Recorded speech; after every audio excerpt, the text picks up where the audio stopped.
What is good? What is good? What is good? It's your boy, recklessray Dinero, back at it again. We're here Sunday, December 18th. As I'm recording this, the markets are a little crazy.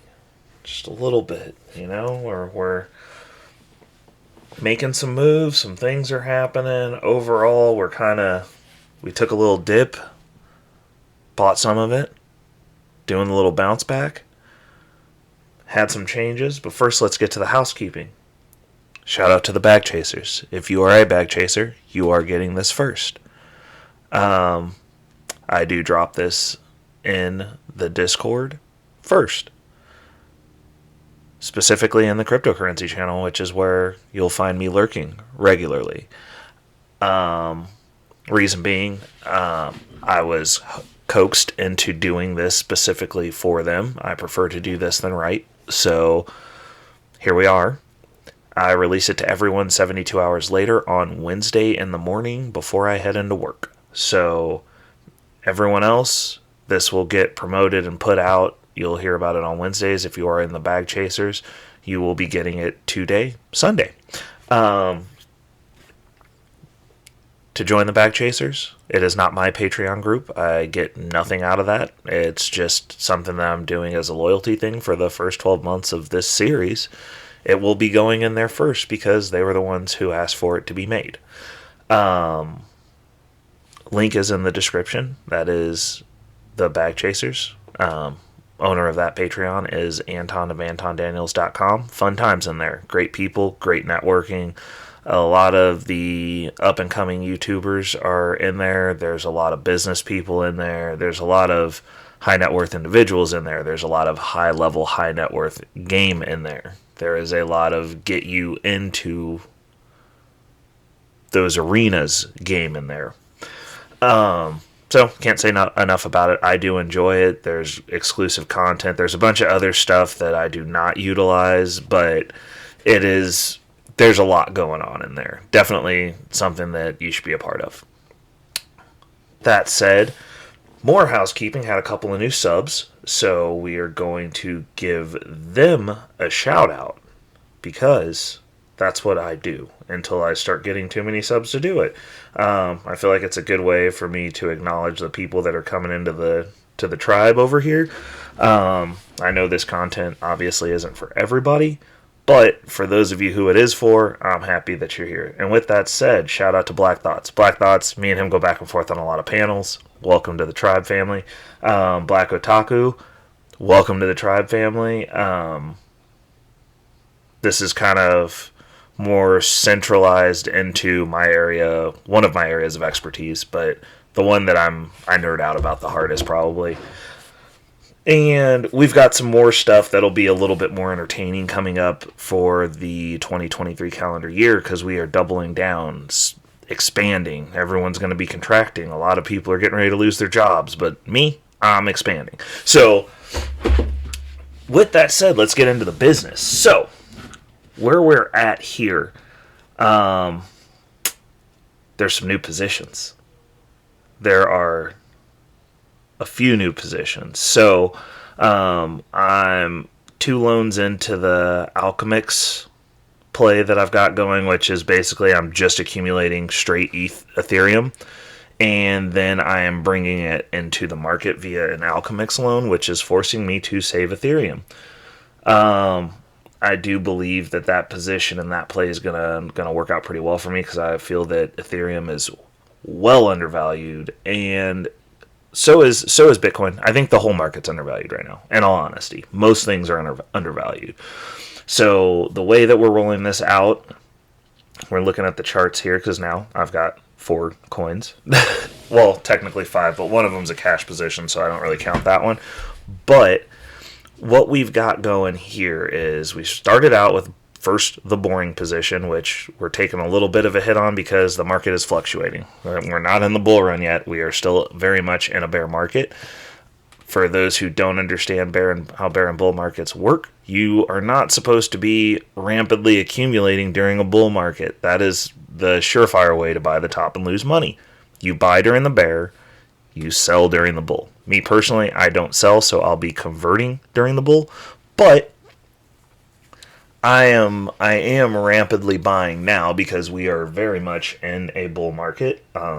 We are showing little to no signs of that giving up. We are heading into a period that's most likely going to result in a recession slash depression-esque deal, which is why I alluded. A lot of you are getting ready to lose your jobs. And a lot of that is going to, in my opinion, affect our market. We are not inversely correlated, unfortunately. We are correlated. So a lot of people are going to be put in positions to where they have to sell, or they're going to need to, or they're going to have to work something out. So, me, I'm buying now.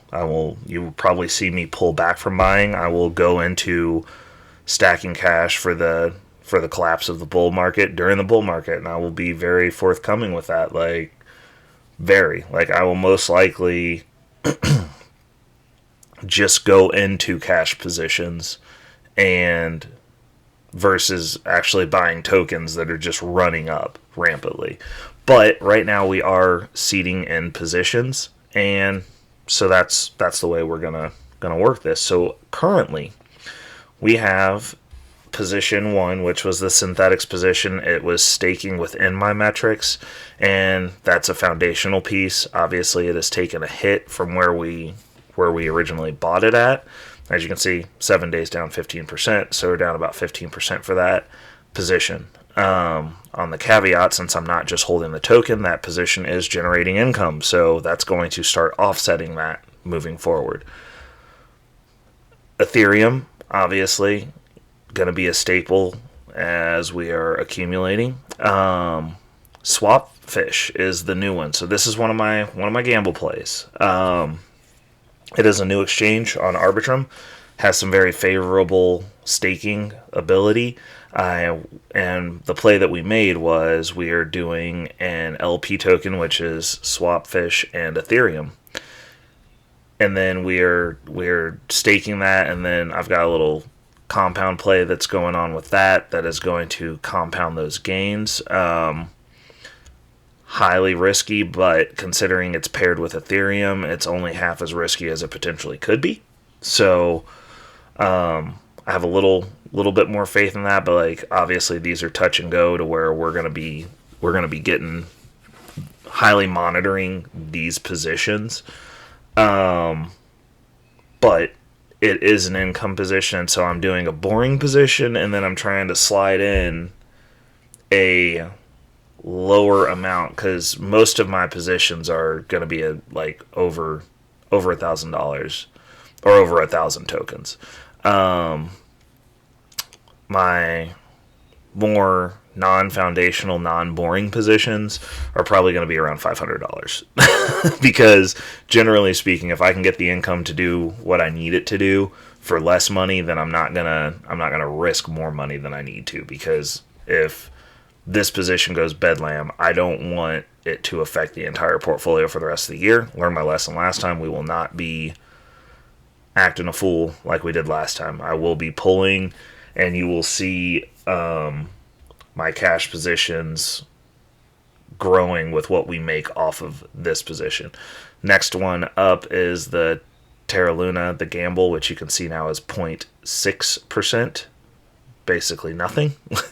As it should be. That's what we do with the gambles. They're basically nothing. And then I got a 0.01% cash position here that's handling the staking on this as the collateral to help keep it balanced so that I can get my payouts. So as we're moving through here, we're now 5 coins in. You're probably going to see this year, this position, a lot of these positions, especially if I'm doing LPs, you're going to see a lot of Ethereum tied to things because I'm very bullish. I'm very bullish on everything that I'm in. The Swapfish platform, I've used it. It just recently released this month. I've been playing on it. so far so good. It's a solid, easy, usable exchange that's on Arbitrum. So we'll see what type of market they're capable of capturing. I always like to have a little play on the side on any chain that I'm on, and that's what I'm using moving forward as far as exchanges go. So, with that said, next week, we're still, it's obviously rolling into the holidays, going into a payday week, which is going to be another DCAN, which we will be building up. One of the things that I have tweaked is the Qcoin dual investment strategy that I'm using. I have decided to keep one Ethereum on there as an income generator to jockey back and forth between Cash and Ethereum on the dual investment, just because like it's doing a pretty decent job of producing. So if I can utilize that to get additional ETH, then there's no reason for me to pull that ETH off and build it up every time. I'll just keep one in there churning out ETH, and I'll do pulls at 0.5 Ethereum and get those into the market. So we will be building up on that, because I think that doing it that way will net me more Ethereum over the year, which is what I want. I want to accumulate as much as possible up to the bull run. And yeah, so we're gonna keep playing that as long as the APRs and what I'm getting out of it is still within my metric. I'm gonna just let that ride until it's not useful anymore. Obviously, we're not making emotional attachments to any of these strategies or positions. We are doing it by the numbers. So, like I said, as long as this stuff's working, we're gonna keep it rolling. On to the news for this week. There wasn't a whole bunch of interesting news. Like the FTX stuff obviously is still not gone. Everyone's pointing fingers, laying blame on how that rolled out. I am happy that SBF, Sam Bankman-Fried, is locked up. Hopefully they keep him for a long time. I think it's pretty coincidental that the government is going and saying we're going to look at Binance versus the person who did something horribly egregious to the market that affected American people. But, you know, it is what it is. At no point in this journey did I believe that there weren't going to be attacks on this space, which there are, obviously. It's an option to remove yourself from a system that is predatory. I find it interesting that people come over here with a bunch of money and then fall victim to some of these things because they too aren't any smarter than any of the rest of us, yet they're allowed to do, because they're rich, allowed to do whatever they want with their money, which I think is very interesting because good old Dennis O'Leary can sit up in front of Congress and cry about how we need regulations now. But if he was so much smarter than everybody else, then how did he get caught up in this? And the reality of it is, he's not. He is allowed to have opportunities that the rest of us are not allowed to have because of his financial position, which is a big game of okay for thee, but not okay for me. Because I'm not an accredited investor, I'm too stupid to know what to do with my money, even though this idiot, because I didn't directly invest in FTX. So technically speaking, as someone in the cryptocurrency space, I know more than O'Leary does. And it's very interesting that when these people get to do these things, when they face the consequences that they're like, oh, you poor person, you retail, you can't do this because you could lose your money. But then when they get caught up and actually do lose their money, proving that they're no different than us, it's suddenly a big deal, because that's not supposed to happen to them, which is the reason that you can tell off base that the game is rigged, because they're not supposed to be able to lose. But we are. So that's the reason I am going to continue up until they regulate it so that normal people can't get into crypto the way that I'm into crypto. I'm going to keep shoveling as much as I can into crypto because it is really imperative at this point that we start protecting ourselves from what's coming, because what they've basically done is said that they're trying, the moves that they're making make it seem like they're trying to create a financial caste system to where like you can't really get out of the spot that you're in even if you want to. And I'm not a fan of that. I don't like people putting limits on me. I want to go as far as I can go. So that's one piece of the news. The other piece of the news that I found really interesting is this. And this is for my XRP people. I know that they hate on me because I'm not personally invested, but you know, sometimes when they do stuff interesting, I'll let people know. So for all my XRP army people out there that hate me, you guys got XRP naming service, which is cool. It makes it easier to transact on chain. They copied off of Ethereum, obviously, but it's a very useful tool and something very interesting that'll make it easier to, you know, transact amongst yourself. They have listed out the name deals, so, you know, this is a really cool thing for the space, especially if you're involved in XRP. It's going to make it easier to transact for those of you who are not good at copy and pasting. I'm avid copy and paster, but this is going to be kind of a next leg up for Ripple and XRP. Like, this is cool. So, good news for that. Hope you guys are out there just jumping for joy. I mean, I would be. This is a pretty cool upgrade. It's a very nifty feature. I haven't purchased my domain name yet.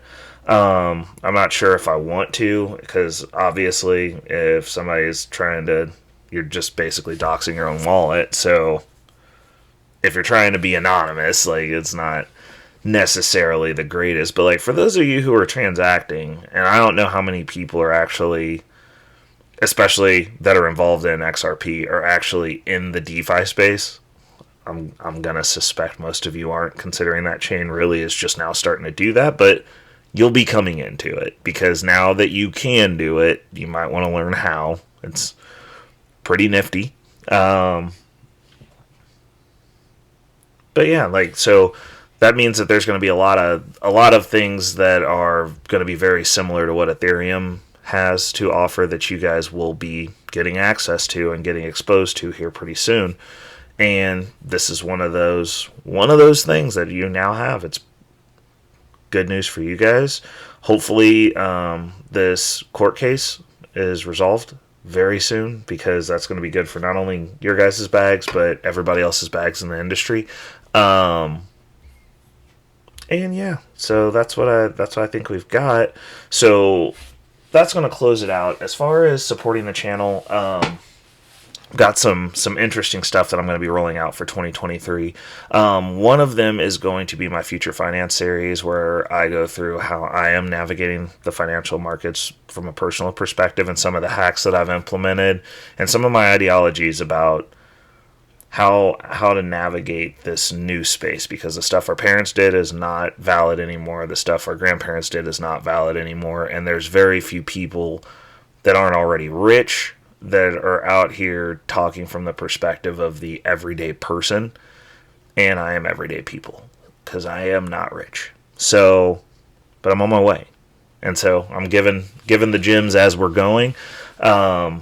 I'm not talking at you. I am talking with you. We will also be doing, for 2023, I'm planning on doing a Sunday live stream. It'll be around, probably a little bit later than this time. I'm trying to get it set up so that we can do like at least, I'd say 3.5, 4 hours, something like that, where we can just sit around and kind of the same premise as what I'm doing over on I Seen Your Little Podcast, except for it'll just be complete romper room. Like, we can just kick it, end of week recap, and wherever the conversation goes is where it goes.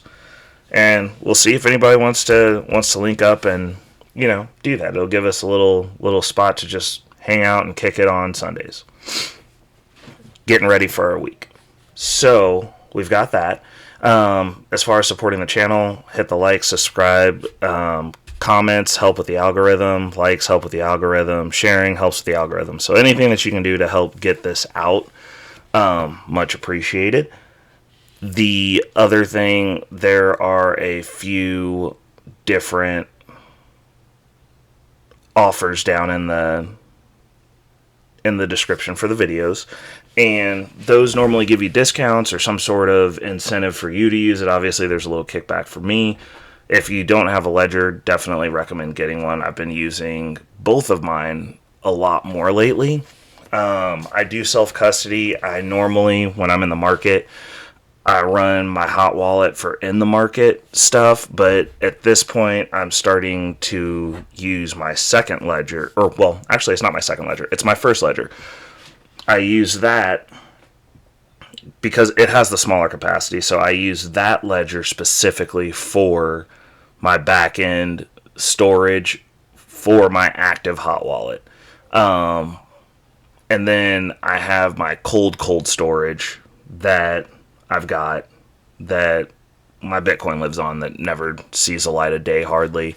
But I'm also considering potentially upgrading my Ledger Nano S to the Ledger Stacks, because that thing is cool, and I'm considering getting that to hold all my NFTs and kind of substitute it as the intermediary between the full cold storage that just barely ever comes online and my trading wallet. And then in that scenario, I think I would probably I might actually do away with the hot wallets altogether and just run ledgers straight through. But that would put me in position to do that. So that's something that I've been considering, just for the added safety, because with a hot wallet, if somebody gets into your stuff, they can execute the whole thing, like they can drain out your wallet basically. With a ledger, even if they got into whatever you're using to interface, they have to have that ledger to finish the transaction to approve it. So it does kind of make sense from an added level of security. And then also the Ledger Stacks is pretty cool. If you haven't seen it, I recommend checking it out. Obviously, link will be down in the description. Till next week, I think we've got a good wrap. So I'm hoping you guys made it through the weekend. I am hoping you guys are prepared for the week ahead. I hope you're ready to roll into Monday, ready to crush it. And as always, we're doing everything that we can to build out and finish out 2022 as strong as we can, and to make 2023 the best year of our lives. Till next time, guys. Have a good one.